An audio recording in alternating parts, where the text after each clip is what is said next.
Keeping lockdown fun for Toby is one of the biggest challenges that his mum has had to face. After schools were forced to close in March, Justine had to furlough herself so that she could look after her children with additional needs.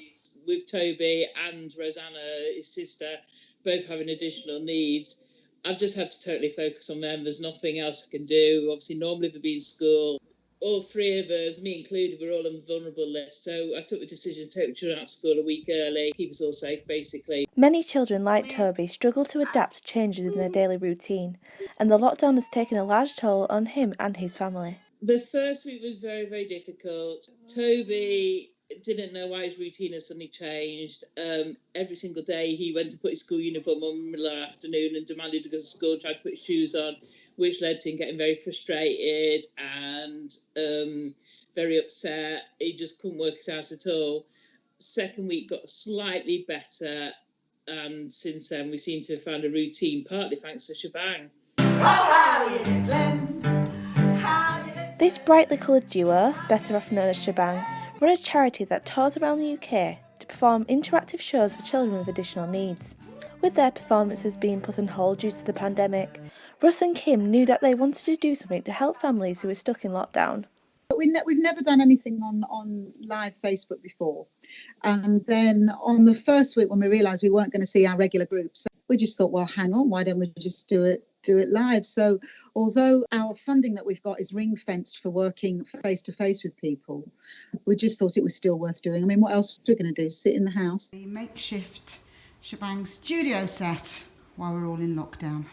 Filming their live streams through their phones, Shebang had to learn how to adapt their hands-on show into something that would suit a virtual audience. Very technical because we're doing the show and then we've got to make sure that the lighting's good. We've got to make sure that we're in shot because we can't move around in the same way that we'd normally. We have to stay in one space, and that's a bit of a challenge, isn't it? We keep tripping over one another, don't we? We do.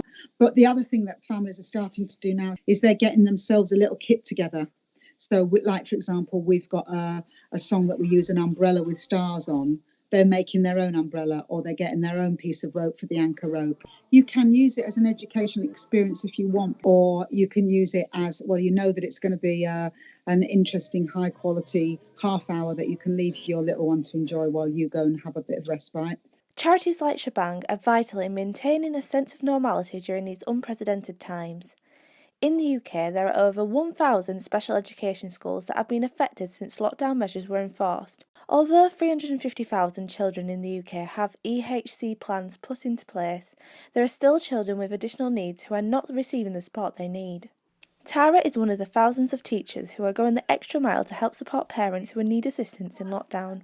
Nobody knows anything and nothing's kind of in stone, is it? Because it's so new, there's not much information about it. And obviously when the parents are asking me questions, I feel like I don't know the answers, and I don't know what to say sometimes. And I feel like I'm not only being a teacher, I'm being a social worker. And I know it kind of comes hand in hand sometimes as a teacher, but it is so hard knowing what to say when you haven't got the answers. With questions still left to be answered, it looks like Toby has a lot more dancing to do before lockdown is lifted.